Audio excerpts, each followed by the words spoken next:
नमस्कार दोस्तों, आप सब लोगों का एक नई वीडियो में हार्दिक स्वागत है। आज की वीडियो में हम SSC GD maths PYQ question solve करने वाले हैं। ये प्रैक्टिस सेट नहीं कह सकते हैं, प्रैक्टिस सेट भी कह सकते हैं। और इस तरीके से जो भी पीवाईक्यू क्वेश्चंस हैं आप लोगों को आइडिया लग जाएगा कि इस तरीके से एसएससी जीडी में प्रश्न पूछे जाते हैं। तो 2025 में जो भी पेपर होगा आप लोगों को इसी पर आधारित प्रश्न पत्र वहाँ पर भी देखने को मिलेंगे। तो ध्यान रखिएगा, ये पेपर दिया गया है 20/2/2024 का है और शिफ्ट 2 थी। और इस वीडियो में आप लोगों को टोटल 20 प्रश्न मिलेंगे जो कि शिफ्ट 2 में 20 प्रश्न पूछे गए थे। इसी तरीके से जितनी भी शिफ्ट हुई हैं सभी शिफ्टों को हम सॉल्व करेंगे बारी बारी से। तो चलिए, पहला प्रश्न दिया गया है, इसे सॉल्व करते हैं। उसके बाद 1 से लेकर 20 तक टोटल प्रश्न उन सभी को हम सॉल्व करेंगे। पहला प्रश्न दिया गया है, एक मेज का विक्रय मूल्य 6,875 रुपये है। यदि लाभ प्रतिशत 25% है तो मेज का क्रय मूल्य कितना होगा। देखिए, जब भी इस तरीके से प्रश्न पूछा जाए तो ध्यान रखिएगा, यहाँ पर प्रतिशत में जो है लाभ दिया गया है। कितना है? 25% का लाभ दिया गया है। तो लिख देंगे यहाँ पर 25%। अब प्रतिशत साइन हटता है, देखिए 25% हो गया। अगर इसे हम फ्रैक्शन वैल्यू बनाएं तो 25 बटे में कितना आ जाएगा? 100 आ जाएगा। 25 से काटेंगे तो 1 बटा कितना आ जाएगा? यहाँ पर 4 आ जाएगा। ठीक है, देखिए कोई भी चीज़ 4 की थी उस पर प्रॉफिट कितने का हो रहा है? 1 का हो रहा है। ठीक है, इसलिए यहाँ पर 4 रहेगा और ऊपर का जो प्रॉफिट हो रहा है वो इसमें जोड़ लेंगे तो यहाँ पर कितना बन जाएगा? 5। ठीक है, तो ये हमारे लिए सीपी कहलाएगा और इधर का हमारे लिए एसपी कहलाएगा। ध्यान रखिएगा। और यहाँ पर बोला गया एक मेज का विक्रय मूल्य यानी एसपी बराबर दिया गया है। एसपी हमारा कितना है? 5।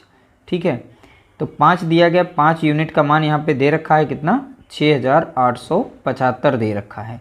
1 यूनिट का मान कितना हो जाएगा? तो आप देखेंगे 6,875 को भाग देंगे हम इस 5 से तो 1 यूनिट का मान यहाँ से निकाल सकते हैं। लेकिन यहाँ पर देखिए थोड़ा सा पूछा गया था मेज का क्रय मूल्य। अब देखिए क्रय मूल्य हमारा 4 था तो डायरेक्ट हम यहाँ पर 4 से गुणा कर लेते हैं। 4 यूनिट का भी एक साथ में सभी को सॉल्व कर देते हैं, हमारा आंसर आ जाएगा। तो 6,800 यहाँ पर देखेंगे 75 बटे में कितना रहेगा? 5 और गुणे में कितना रहेगा? 4। अब इसे सॉल्व करेंगे, जो भी वैल्यू होगी वो हमारी राइट आंसर होगी। ये 5 से संख्या कट जाएगी, 5 एकम 5 कटेगी तो 5 एकम 5 लगेगा और 5 तियाँ 15 लग जाएगा। यहाँ पर बचेगा 3 और 50 सत्ते 35 और 55 25। तो यहाँ हो गया 1375 गुणे में कितना है? 4। तो 1375 गुणे में कितना है? 4। अब 4 से यहाँ पर भाग देंगे तो 4 पंजे 20 का 0 2 आ गया। 4 सत्ते 28 और 2 कितना हो गया? 30 का 0 3 हो गया। 4 3 12 3 कितना हो गया? 15 बचेगा 1। 4 एकम 4 1 5 यानी 5500 हो जाएगा। उसका क्रय मूल्य कितना था? तो आप बताएंगे 5500। यही प्रश्न का आंसर इसमें दिया गया है। अगला प्रश्न पूछा गया, पी क्यू और आर के बीच 8,400 रुपये को क्रमशः 2/3 अनुपात, देखिए अनुपात यहाँ पर इस तरीके से दिया गया, सीधा पता है, और अनुपात में बांटा गया। तो आर का हिस्सा हमें बताना है और टोटल रुपए कितने थे? यहाँ पर 8,400 रुपये टोटल थे। ठीक है, ये अनुपात जब इस तरीके से दिया गया, देखिए एक तो संख्या होल नंबर में दी गई और एक यहाँ पर फ्रैक्शन में 2 दिए गए हैं, तो इसे हम कन्वर्ट कर लेते हैं यानी सिंपल में। ये हमें अनुपात यहाँ से हटा देना है। इसके लिए जो भी हमारी यहाँ पर संख्याएँ हैं, जैसे हमारी 2, अब इनका नाम लिख लेते हैं। यहाँ पर हैं जैसे पी क्यू और आर, इन सभी का अनुपात दिया गया है। सभी का अनुपात यहाँ पे लिखेंगे तो 2 अनुपात कितना 2 बटा कितना 3 दिया गया है और अनुपात में यहाँ पर कितना 3 दिया है और यहाँ पर दिया गया है 1/3। जब भी इस तरीके से संख्या, देखिए कोई भी होल नंबर हो जो होती है उसके नीचे 1 होता है। तो यहाँ पर 3 3 1 है, हम सभी का होल नंबर यहाँ पर वो एलसीएम निकाल देंगे यानी लासा निकालेंगे। तो देखिए सभी के नीचे 3 3 है और इसके नीचे कुछ नहीं यानी कि यहाँ पर 1 होगा। ठीक है, तो कुछ नहीं होता तो वहाँ 1 होता है। तो यहाँ पर सभी का लासा कितना आया? 3 ही आया। तो 3 से आप इसमें गुणा करेंगे और 3 से इसमें गुणा कर देंगे, 3 से इसमें कर देंगे तो 3 एकम 3 कट जाएगा। यहाँ पर नहीं कटेगा तो गुणा कर लेगा, 3 एकम 3 कटेगा। तो यहाँ देखेंगे 2 एकम कितना आ जाएगा? 2 आ जाएगा नया अनुपात और 3 यहाँ कितना बनेगा? 9 बन जाएगा और यहाँ पर 1 बनेगा। इस तरीके से नया अनुपात हमारा बना है। पी का अनुपात कितना? 2, क्यू का अनुपात है 9 यानी 9, आर का अनुपात है कितना? 1। यहाँ पूछा किसका गया था? आर का, तो आर का अनुपात कितना है? 1। ठीक है, ध्यान रखिएगा। अब यहाँ पर सभी का अनुपात जो दिया गया वो सभी जोड़ लेते हैं, अनुपाती योग कर लेते हैं। अनुपाती योग कितना मिल जाएगा? यानी 9 1 10 2 12, तो अनुपाती योग कितना मिल गया? 12। तो अब यहाँ कुल रुपए कितने थे हमारे? 8400 यानी 8400 थे। तो 12 यूनिट का मान कितना दिया गया, इन सभी का अनुपात जोड़ करके ये बराबर दिया गया 84 के। तो 1 यूनिट का मान यहाँ से निकाल सकते हैं। तो 84 को डिवाइड कर देंगे किससे, 12 से। तो 12 कम 12, अब 12 सत्ते 84 यानी यहाँ पर आ जाएगा 700। 1 यूनिट बराबर कितना हो जाएगा, 700। अब यहाँ पे देखेंगे आर का अनुपात कितना दिया गया, 1, तो यानी यहाँ पर कितना आ जाएगा 700। तो राइट आंसर हमारा निकल चुका है, कितना है 700। अगर यहाँ ये पूछ लेता पी का मान बताओ, तो 1 यूनिट का हमने 700 निकाला था, तो इसमें हम 700 से गुणा कर देते इसमें, तो 7 दूनी 14 हो जाता। तो हमारे लिए यहाँ पर राइट आंसर क्या होता, 1400 पी का मान। क्यू का पूछता तो 9 में हम 700 से गुणा कर दें, ठीक है, तब हमारा आंसर निकल आता। तो ये प्रश्न जो है पूछा गया। अगला प्रश्न पूछा गया, किसी संख्या के 20% का 25% 250 के बराबर है, उस संख्या का 35% कितना होगा। हमें संख्या नहीं पता, तो संख्या को हम a मान लेते हैं। इस संख्या का 20%, तो 20 बटा लिख देंगे, यहाँ पर कितना 100 लिखेंगे, क्योंकि प्रतिशत का साइन हटेगा 100 आएगा। यहाँ पर 25 दिया गया, 25% यानी 25 बटा कितना हो जाएगा 100, बराबर बताया गया है 250 के, ठीक है। यहाँ से हम a की वैल्यू निकालेंगे, उसके बाद में हमें 25% की वैल्यू निकालनी होगी। तो चलिए इसे सॉल्व कर लेते हैं। देखिए 25 से कम 25 कटेगा, 25 चौका बनेगा यहाँ पर 100, 20 से कम 20, अब 20 पंचे 100। अब यहाँ पर इन दोनों का गुणा कर लेंगे, तो 4 पंचे कितना हो गया 20। अब देखिए ये सब हैं बटे में, तो ऊपर चले जाएंगे इसके साथ। तो यहाँ पर अब अगर डायरेक्ट लिखें तो यहाँ पर लिख सकते हैं 250 गुणे में ये दोनों आ जाएंगे, 4 पंचे 20, तो यहाँ पर हम 20 लिख लेते हैं। तो और हमें समय बचाना है, तो a की वैल्यू हमारी आ गई है कितनी, 250 गुणे, अगर गुणा करके निकालें तो हमारे करेक्ट हमारी पहली संख्या निकल आएगी। लेकिन हमें संख्या नहीं निकालनी है, एग्जैक्ट हमें इसका कितना निकालना है, 35% निकालना है, ठीक है। तो आप क्या करेंगे, तो हमारी संख्या हो गई है 250 गुणे 20। आप इसका जो है 35% निकाल दीजिए। तो 35 बटा कितना हो जाएगा 100, एक जीरो यहाँ पे काटेंगे, एक जीरो यहाँ पर, एक जीरो यहाँ पर, एक जीरो यहाँ पर, तो यहाँ पर 25 बचा है, यहाँ पर 35 गुणे 2 है, तो 35 गुणा कितना 2 हो गया 70। तो 25 गुणे 70 करेंगे, तो 25 सत्ते कितना होता है 175 होता है, एक जीरो मिलेगा, यानी 1750 इसका राइट आंसर हो जाएगा। तो देखिए यहाँ पर थोड़ा सा शॉर्टकट इसलिए लेके चल रहे हैं क्योंकि आप लोगों को वहाँ पे समय बचाना है, क्योंकि 20 प्रश्न होते हैं तो उनको थोड़ा फास्ट करना पड़ेगा। अगला प्रश्न पूछा गया, देखिए यह प्रश्न जो है MDS फॉर्मूले पर पूछा गया है, ठीक है। यानी 75 जिल्द साज हैं, यानी कोई 75 व्यक्ति हैं, वो 720 पुस्तकों की जिल्द बंदी करते हैं, यानी किताबों की जो बाइंडिंग की जाती है वो करते हैं। 22 दिनों में कर सकते हैं। 12 दिनों में 660 पुस्तकों की जिल्द बंदी करने के लिए कितने जिल्द साजों की आवश्यकता होगी, यानी कितने व्यक्तियों की आवश्यकता होगी। तो जो हमारा MDH का फार्मूला था, ठीक है, वही यहाँ पे हम लगाने वाले हैं। पहले व्यक्ति दिए गए कितने, 75 जिल्द साज, यानी 72 दिए गए हैं, तो 72 हो गए काम करने वाले।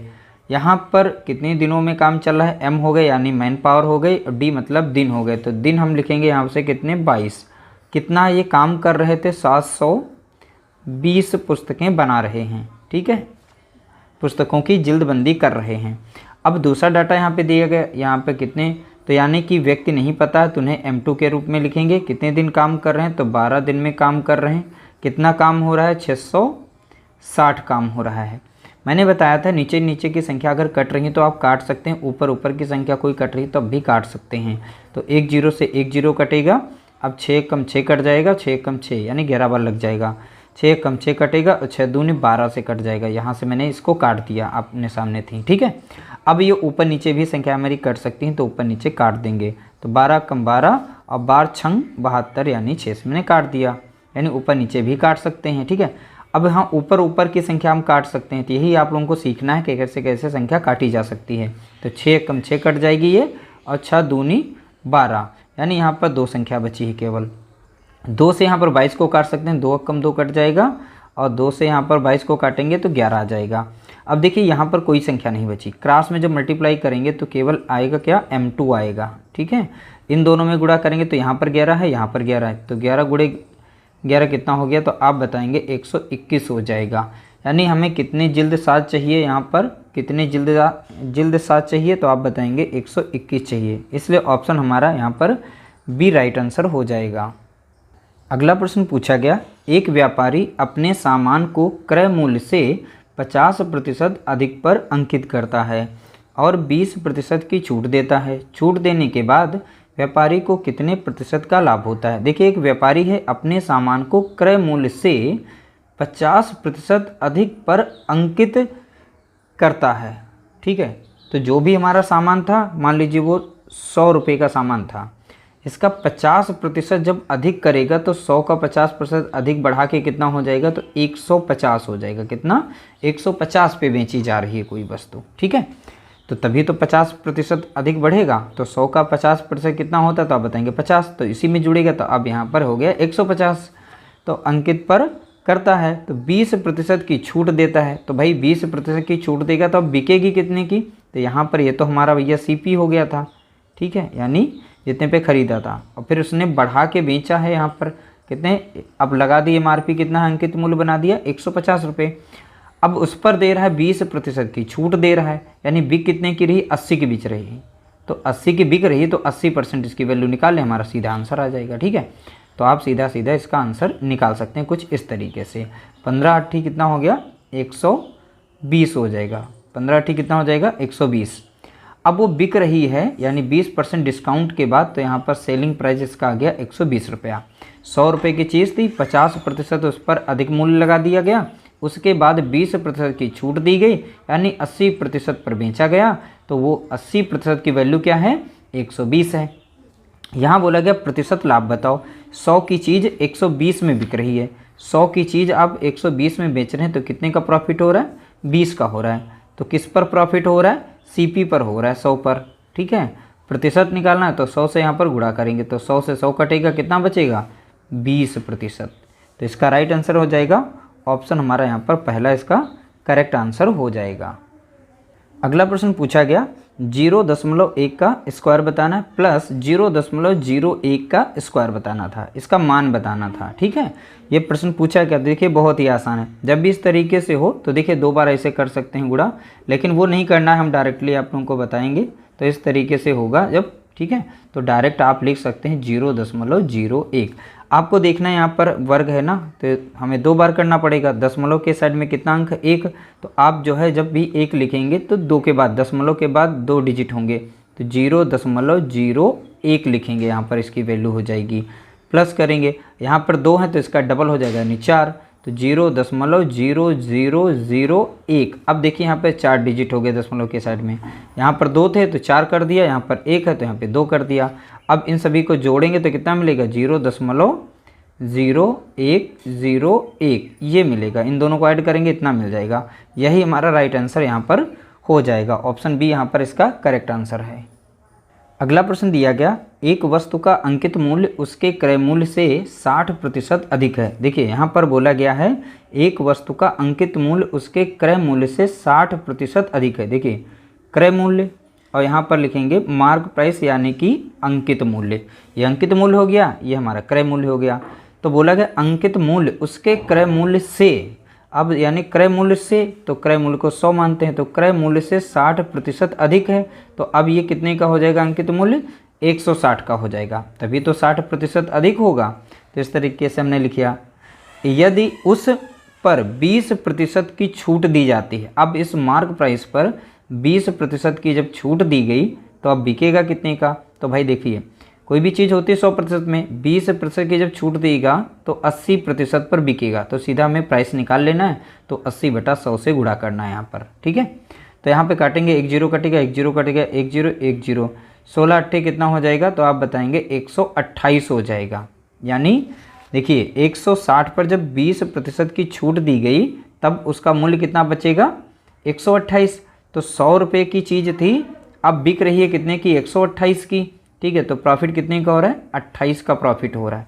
ऐसा प्रश्न पूछा गया। देखिए कैसे, तो लाभ प्रतिशत हमें बताना था, तो प्रॉफिट प्रतिशत निकालने के लिए प्रॉफिट को ऊपर लिखेंगे, 28 को किस पर हो रहा है? 100 पर हो रहा है। सीपी हमारा था ये 100, और 100 से करना है यहाँ पे गुणा, तो 0 0 कट गया यहाँ पर, यानी ये 100 कट गए, तो बचा कितना? 28। तो 28% इसका राइट आंसर रहेगा, यानी ऑप्शन हमारा यहाँ पर बी करेक्ट आंसर है। अगला प्रश्न पूछा गया 9,000 का 80% की वार्षिक दर से चक्रवृद्धि ब्याज अर्धवार्षिक रूप से संयोजित पर उधार दिए जाते हैं तो 12 महीने का चक्रवृद्धि ब्याज कितना होगा। पहली बात, यहाँ पर जो भी ब्याज रुपया दिया जा रहा है यानी प्रिंसिपल इसका कितना है पहले नोट करेंगे। यहाँ पर 9,000 था, दर यहाँ पर यानी रेट हमारी दी गई है वो है 80% है, ठीक है। और टाइम दिया गया कितना है, यहाँ पे टाइम जो बताया गया अर्धवार्षिक यानी कि 12 महीने दिए गए हैं। तो अर्धवार्षिक में यहाँ पर देखेंगे 6 महीने के अर्धवार्षिक कितने हो जाएंगे 2, तो टाइम यहाँ पर लिख देंगे 2 अर्धवार्षिक हो जाएंगे, ठीक है। तो इस तरीके से हो गया। रेट हमारा जब भी ये अर्धवार्षिक गिना जाएगा तो यहाँ पे दर जो भी है वो भी आधी बढ़ जाएगी, तो 80% का आधा कितना हो जाएगा, तो आप बताएंगे 40% की वैल्यू हम रखने वाले हैं। अब हम यहाँ से अमाउंट का फार्मूला लगा देंगे, ठीक है, तो निकाल सकते हैं। तो फार्मूला देखिए छोटा सा है, समझाने के लिए कर रहे हैं, थोड़ा सा समय ले रहे हैं, बाकी हम इसे फास्ट तरीके से भी करके दिखाएंगे। तो यहाँ पर ये फार्मूला आपने पढ़ा होगा, ठीक है। इस तरीके से जो भी अमाउंट आएगी फिर आप जो है उसमें से 9,000 को माइनस करेंगे, फिर आपका आंसर आ जाएगा। अब देखिए यहाँ पर हमारा प्रिंसिपल कितना था, यहाँ पर 9,000 था, 9,000 लिखेंगे, ठीक है। ब्रैकेट में कितना रहेगा 1 और रेट हमने कितनी निकाली है 40, तो 40 आप यहाँ रखेंगे, नीचे 100 रखा जाएगा। और यहाँ पर हमने समय निकाला है n से लिखा जाता है, n हमारा कितना है 2, यानी 2 हमारी यहाँ पर अर्धवार्षिक हो गई थी। अब इसे सॉल्व करेंगे तो क्या मिलेगा, 9,000 यहाँ पर होगा, ठीक है। अब डायरेक्टली कर लेते हैं, यहाँ पर 100 से गुणा करेंगे, यहाँ पर जोड़ेंगे, पावर है 2 तो हम इसे 2 बार में लिख सकते हैं, यानी 140/100, क्योंकि पावर 2 है ब्रैकेट के अंदर तो 2 बार में इसे लिखेंगे। तो हम थोड़ा सा फास्ट कर लेते हैं। 1 0 कटा, 1 0 यहाँ कटेगा, 1 0 यहाँ पर कट जाएगा। अब 1 0 यहाँ पर, 1 0 यहाँ पर काटिए, 1 0 यहाँ पर, 1 0 यहाँ बच गया कितना 90, यहाँ पर 14 × 14। जब 14 × 14 का आप करेंगे तो वर्ग कितना होता है 196 होता है, 90 से गुणा करेंगे तो 90 गुणा हो जाएगा 196। अब 196 कहाँ से आया, आप ध्यान रखिएगा, 14 × 14 है ना, तो ये वर्ग ही बना रहा है, तो इसका सीधा मैंने गुणा कर दिया। अब इन दोनों को आपको गुणा करना है, जब इन दोनों का गुणा करेंगे तो आपको मिल जाएगा 17,640 मिल जाएगा। कितना मिलेगा 17,640 मिलेगा। ये तो हमारा अमाउंट निकल के आ गया। हमें बताना था क्या, चक्रवृद्धि ब्याज बताना था। जब हमें चक्रवृद्धि ब्याज बताना होगा, अब इस टोटल अमाउंट से हम माइनस कर देंगे यहाँ पर जो भी हमारा प्रिंसिपल था, तो मूलधन को माइनस करेंगे तो हमारा ब्याज निकल आएगा। तो यहाँ पर 0 4 6 और यहाँ बचेगा 8 बचेगा, यानी 8,640 रुपया होगा। 8,640 तो मिलेगा। तो यहाँ पर थोड़ा सा मिस्टेक हो गई है, तो यहाँ पर 8,640 होगा, तो इसकी जगह पे कर लीजिएगा 8,640, ठीक है। तो यहाँ पर ये जो है मिस्टेक हो गई है। अगला प्रश्न पूछा गया, किसी धन पर 5 वर्षों के लिए प्राप्त साधारण ब्याज उस धनराशि का 2/5 है, वार्षिक ब्याज दर क्या होगी। देखिए किसी धन पर, तो हमें धन नहीं पता, हम धन P मान लेते हैं। समय दिया गया कितना, यहाँ पर 5 वर्ष दिया गया है। साधारण ब्याज उस धनराशि का, यानी SI यहाँ पे सिंपल इंटरेस्ट बताया गया, ये साधारण ब्याज किसका बताया गया है, उस धनराशि का कितना है 2/5। तो हमारी धनराशि कितनी थी P और इसका बताया गया 2/5, तो ये हिस्सा हमारा बनेगा। इसको ऐसे लिख सकते हैं 2P बटे में कितना रहेगा 5, ये हमारा SI निकल आया है, ठीक है। तो यहाँ प्रिंसिपल हो गया और रेट इसमें दी गई है, रेट हमें नहीं, रेट हमें निकालनी है, तो R बराबर हमें निकालना है, ठीक है। अब SI का यहाँ पे फार्मूला लगा देंगे, सीधा देखेंगे P × R × T होता है, अपॉन में कितना होता है 100 होगा। SI हमने निकाल लिया, कितना हो गया 2P, अपॉन में कितना है 5 और P यहाँ पर रहेगा, R हमें निकालना है और T हमारा दिया गया 5 वर्ष, बटे में कितना रहेगा 100 रहेगा, ठीक है। अब देखिए P से ऊपर ऊपर संख्या हमने बताई थी, कुछ भी मैच कर रहा है तो वो कट सकता है, नीचे नीचे मैच कर रहा है वो भी कट सकता है। तो P से P कट जाएगा, ठीक है। 5 से तो ऊपर नहीं कटेगी, तो बस उतनी जगह पे रहेगा। 5 से यहाँ पे काट सकते हैं, 5 एकम 5 और 5 दूना 10 और यहाँ पे 0, ठीक है। और फिर ऊपर से कटे 5 एकम 5 और 5 चौके 20, तो यहाँ पर बचा है 4, यहाँ पर केवल 1 बचा है, यहाँ पे 2 बचा है और यहाँ पे संख्या कोई भी नहीं, केवल R बचा हुआ है। तो R इधर की साइड में गुणा करेगा तो R हो गया। अब एक क्रॉस गुणा किया जाएगा, क्रॉस में यहाँ पे 4 बचा है, यहाँ पर 2 बचा है, तो 4 दूना कितना हो जाएगा 8 हो जाएगा। तो R की यहाँ पर जो रेट है कितनी आ जाएगी, 8% आ जाएगी। तो ऑप्शन हमारा यहाँ पर बी इसका राइट आंसर हो जाएगा। अगला प्रश्न पूछा गया, 5 संख्याओं का औसत 32 है, यदि एक संख्या हटा दी जाए तो औसत 28 हो जाता है, तो हटाई गई संख्या कितनी है। देखिए 5 संख्याओं का औसत तो हमें कुल निकालना होता है, तो 5 रखिए, औसत जितना दिया गया था 32 रखिए, ठीक है। तो ये 5 का औसत है। अब माइनस कर दीजिए जो भी एक संख्या हटाई गई, जो संख्या पहले 5 थी, एक संख्या हटाई दी गई, तो अब संख्याएं बची हैं 4। इनका औसत कितना दिया गया, 28 दिया गया। इन दोनों का गुणा करेंगे और माइनस कर दीजिए, आपका आंसर आ जाएगा। तो 5 दूना 10 का 0, हंसला 1, 5 या 15, 1 16 यानी 160 आ जाएगा। और चरवट 32 के 2 हो जाएगा, हंसला 1, 4 दूनी 8, 32, 32 का 2, हंसला 3 और 4 दूनी 8, 3 11 यानी 112। इस तरीके से हो जाएगा। अब इसमें से आप माइनस करेंगे। अब देखिए 160 से जब माइनस करेंगे तो मिल जाएगा आपको कितना, 48 मिलेगा। तो 48 वही संख्या हमारी है, ठीक है। तो ध्यान रखिए, हटाई गई संख्या हमें पता चल गई कौन सी है, 48। तो ये ऑप्शन है हमारा यहाँ पर पहला, इसका राइट आंसर हो जाएगा। अगला प्रश्न पूछा गया, विद्यार्थियों की वह अधिकतम संख्या ज्ञात कीजिए। जब भी अधिकतम की बात करेगा तो आप लोगों को ध्यान रखिएगा मासा निकालना है, ठीक है। ये प्रश्न पूछा गया, जिनके बीच 1003 चॉकलेट और 2703 कैंडी इस प्रकार बांटी जा सकती हैं कि प्रत्येक विद्यार्थी को प्रत्येक चॉकलेट और कैंडी की समान संख्या मिले। जब भी यहाँ पर अधिकतम की बात करें, समान संख्या की बात करें, तो मासा निकालना है। यानी जो भी दी गई संख्याएं, जैसे यहाँ पर 1003 है और दिया गया 2703, इन दोनों का आपका मासा निकालना है। और इन दोनों का मासा जो आता है वो आता है 17, ठीक है। मासा निकालना आप लोगों को आना चाहिए, नहीं आता है तो आप लोग ध्यान रखिएगा। मासा निकालने की ट्रिक्स और ट्रिक जो भी है उनको आप जो है सीख लीजिएगा। अगला प्रश्न पूछा गया, 3 नोटबुक और 6 पेन का मूल्य 3000 रुपये है। उतने ही पैसों से एक व्यक्ति एक नोटबुक और 12 पेन खरीद सकता है। यदि राजू 15 पेन खरीदना चाहता है तो उसे कितना भुगतान करना पड़ेगा। देखिए ऐसे प्रश्नों को हम 2 समीकरण के माध्यम से सॉल्व करते हैं। पहला हमारा यहाँ पर नोटबुक दिया गया, तो नोटबुक के लिए हम x मान लेते हैं, ठीक है। नोटबुक थोड़ा सा लिख देते हैं, नोटबुक को हम x मानते हैं और हमारा जो पेन रहेगा यहाँ पर यूज़ करेंगे, पेन के लिए हम y लेते हैं। तो यहाँ पर हम सीधा मल्टीप्लाई कर लेते हैं, यानी 3x करेंगे। x हमने माना है नोटबुक को, तो नोटबुक हमारी कितनी हो गई, 3x हो गई, प्लस 6 पेन है यानी 6y हो जाएगा, बराबर किसके हो जाएगा, 3000 के, ठीक है। ये हमारी समीकरण 1 है। अगला हमारा बोला, उतने ही पैसों में से एक व्यक्ति एक नोटबुक 12 पेन, यानी एक नोटबुक यानी x प्लस 12 पेन, तो यहाँ पे 12y हो जाएगा, बराबर कितना, उतने ही पैसों से, यानी 3000 ही यहाँ पर रहेंगे, ठीक है। अब ऐसे यहाँ पर 2 समीकरण हमारी बन गई हैं। अब ध्यान रखिएगा, अब हमें इसे कैंसिल करना है थोड़ा इसमें से। तो देखिए x को आप समान कर लीजिए या फिर आप y को समान कर लीजिए, एक को कैंसिल करना है तो हम x को समान कर लेते हैं। यहाँ पर 3x है तो इससे भी 3x बनाएंगे। अब 3x कैसे बनेगा, तो पूरे समीकरण को हम 3 से गुणा कर देंगे, ठीक है।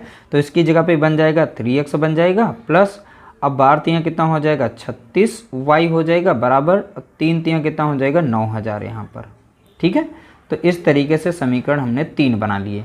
अब ये 3 और पहली को आपस में यहाँ पे घटा देंगे, यानी यहाँ पे लिखेंगे 3x प्लस 6y बराबर में कितना था, यहाँ पे 3000 था।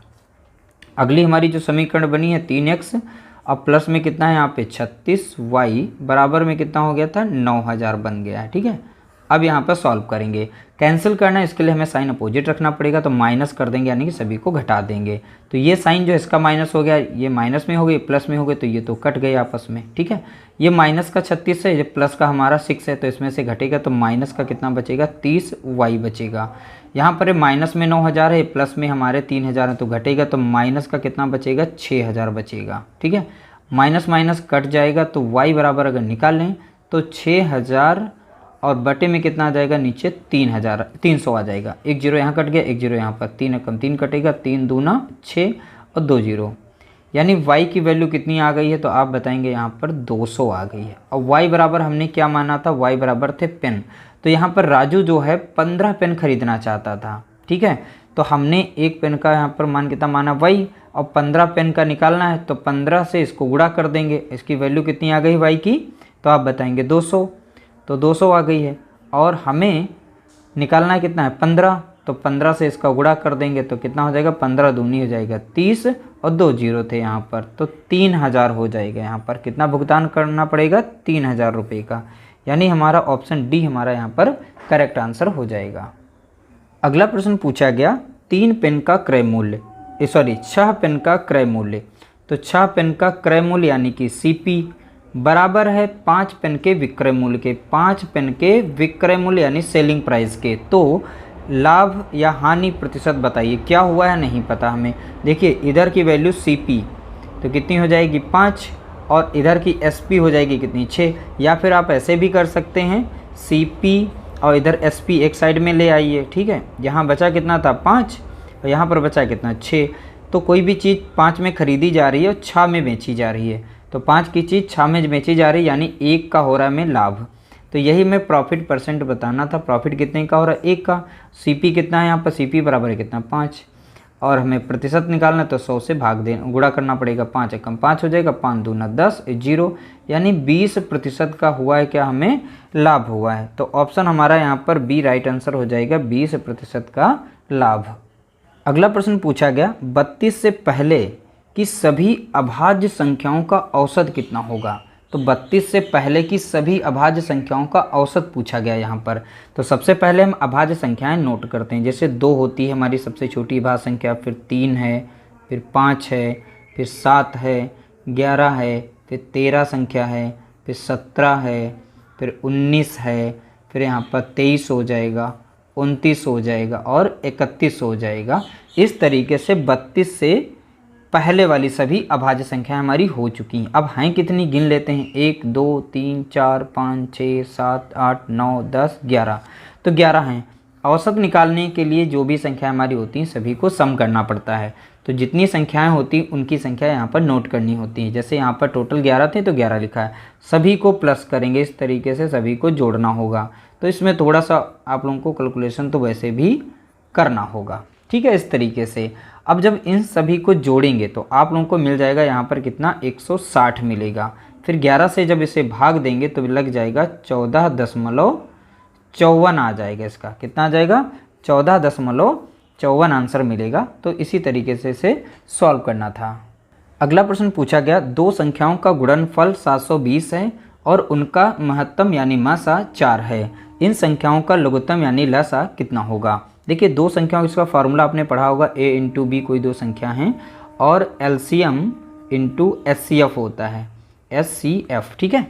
अब दोनों संख्याओं का गुणनफल यहाँ पर दिया गया है कितना 720 दिया गया है। LCM हमें फाइंड आउट करना है और SCF इसका कितना दिया गया है 4, यानी हमें 4 से इसे भाग देना है। तो 720 को 4 से भाग देंगे तो यहाँ पर बचेगा LCM।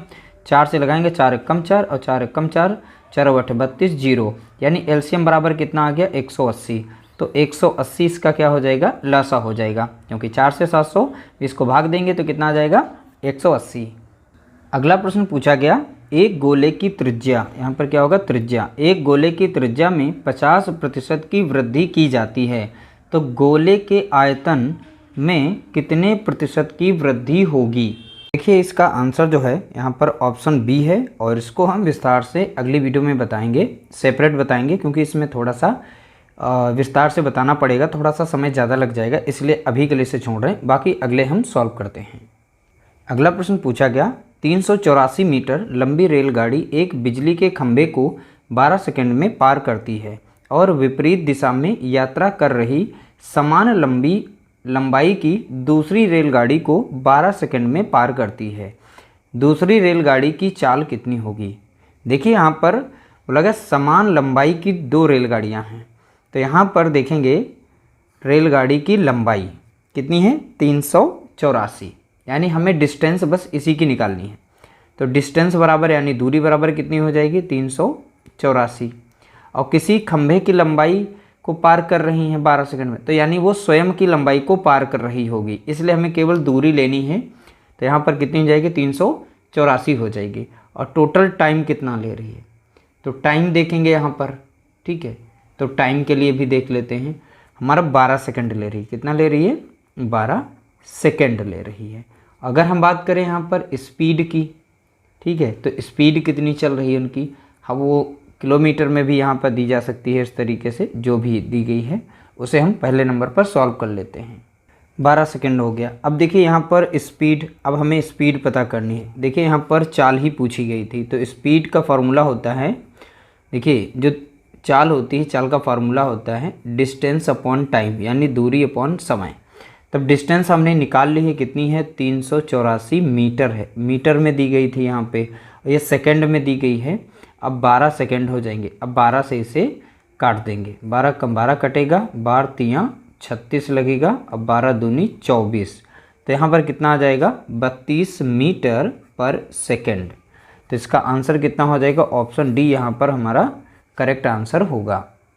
अगला प्रश्न पूछा गया, यदि x का 45% y के 15% के बराबर है तो x अनुपात y का मान कितना होगा, यह प्रश्न पूछा गया। देखिए बोला गया है x का 45%, तो 45 लगाइए प्रतिशत, बराबर बताया गया है y के 15% के बराबर।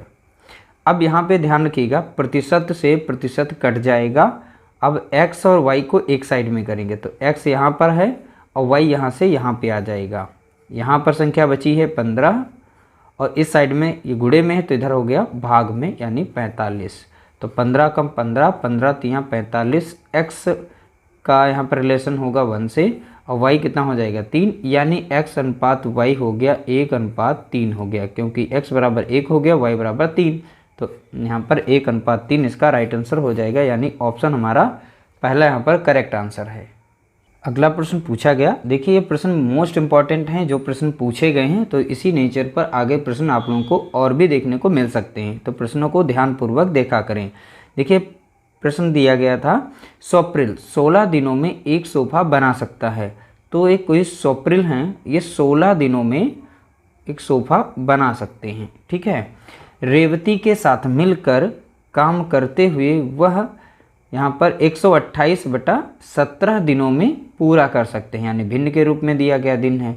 तो ध्यान रखिएगा, इसमें हो जाएंगे स्वप्रिल भी हो जाएंगे और र से रेवती भी हो जाएंगे, दोनों मिलकर बना रहे हैं 128/17 दिन में बना रहे हैं। अब देखिए यहाँ पर जब भी हम लसा लेंगे तो लसा हम यहाँ पर लेने वाले हैं 16 और 128 का, ठीक है। तो किसका लसा लेंगे, 16 और 128 का लसा लेंगे, तो हमें इन दोनों का लसा मिल जाएगा यहाँ पर 28, यानी 128 लसा मिलेगा, ठीक है। जब 16 और 128 का लसा लेंगे, दोनों का निकालेंगे तो 128 मिलेगा, तो 128 हम यहाँ पे रखेंगे, ठीक है। अब जब 16 से हम 128 को भाग देंगे, कितनी बार लग जाएगा, 16 बार में लग जाएगा। अब इस संख्या से जब इसको भाग देंगे तो 17 बार में ये सॉल्व हो जाएगा। अब कैसे सॉल्व करेंगे, यहाँ पर देखिए 128 को हमें भाग देना है ना, कुछ इस तरीके से लिखेंगे आप भी, ठीक है, इस तरीके से, क्योंकि इससे हम इसको भाग देते हैं कितनी बार गया है। तो बस अब 128 लिखा गया, गुणा करेंगे 17 ऊपर हो जाएगा और 128 नीचे हो जाएगा, तो 128 कटेगा तो 17 आ जाएगा, ठीक है। तो यानी S यानी कि यहाँ पर स्वप्रिल की क्षमता है 16 और S और रेवती यानी स्वप्रिल और रेवती की क्षमता कितनी है 17, ठीक है। तो इस तरीके से यहाँ पर दोनों की कार्य क्षमता हम यहाँ पे निकालेंगे। सॉरी, यहाँ पे 16 बार नहीं लगेगा, ये 8 बार लगेगा। कितनी बार लगेगा, 8 बार, हमने गलती से लिख दिया, तो यहाँ पे 8 बार में लग जाएगा। तो 8 है यहाँ पर स्वप्रिल की, यहाँ पर स्वप्रिल और रेवती की कितनी कार्य क्षमता 17 है। तो देखिए हमने स्वप्रिल की निकाल ली है 8, तो रेवती की कितनी है, तो 17 से 8 को जब माइनस करेंगे तो 9 निकल के आ जाएगी, यानी रेवती की कार्य क्षमता कितनी हो गई यहाँ पर 9। अब रेवती, तो काम पूरा करने में रेवती को कितने दिन लगेंगे, तो टोटल काम यहाँ पे कितना दिया गया है, टोटल काम है 128, तो 128 काम अब रेवती के द्वारा कितने दिन लगेंगे, तो रेवती की कार्य क्षमता कितनी है 9, 9 से इसे भाग देंगे, जब भाग देंगे तो 128 बटा कितना है 9, यही यहाँ पर ऑप्शन भी रखा गया है, यानी ऑप्शन हमारा यहाँ पर डी राइट आंसर इसमें दिया गया है। अगला प्रश्न पूछा गया, 70 सेंटीमीटर आधार की त्रिज्या 14 सेंटीमीटर ऊंचाई वाले बेलन का वक्र पृष्ठीय क्षेत्रफल कितना होगा। देखिए यहाँ पर एक बेलन है, ठीक है, उसकी हाइट भी दी गई यहाँ पर 14 और उसका यहाँ पे आधार भी दिया गया, यानी 70 सेंटीमीटर आधार की त्रिज्या, यानी यहाँ पर रेडियस इसका दिया गया कितना है, r बराबर दिया गया है 70 सेंटीमीटर। अब इसमें देखिए फार्मूला कौन सा लगाएंगे, फार्मूला इसमें बहुत ही छोटा सा लगाया गया है, यानी पृष्ठीय क्षेत्रफल निकालने के लिए फार्मूला यूज करेंगे 2 पाई r और h वाला फार्मूला लगाएंगे। ठीक है, यहाँ पर 2 रखेंगे और पाई का मान होता है 22/7 और r दिया गया रेडियस कितना है, यहाँ पे 70 दिया गया है। इस देखिए रेडियस दिया गया कितना 70, ठीक है, और h मतलब हाइट इसमें दी गई है 14 दी गई है, तो 7 से काटेंगे तो यहाँ पर लगाएंगे 10 बार लग जाएगा, 14 कम यहाँ पर पढ़ेंगे तो 140 आ जाएगा और इस साइड में करेंगे तो 44 मिल जाएगा। तो 44 गुणे 114 इन दोनों का गुणा आपस में करेंगे तो आपको आंसर मिल जाएगा 6160 मिल जाएगा। कितना मिलेगा, 6160, और यहाँ सेंटीमीटर यूनिट तो लगी हुई है, बाकी यहाँ से वैल्यू निकल गई है। तो इस तरीके से आज की वीडियो में हमने 20 प्रश्न सॉल्व किए और आपको बता दें 20 फरवरी 2024 को यह सेकंड शिफ्ट का पेपर था और इसमें इसी तरीके से प्रश्न पूछे गए। सभी के प्रश्न जो हैं आप देख सकते हैं इजी टू हार्ड, यानी सारे के सारे थे। और आप लोगों को हमारी वीडियो कैसी लगी कमेंट करके बताइएगा, कोई सुझाव देना चाहते हैं वो भी कमेंट करके बता सकते हैं।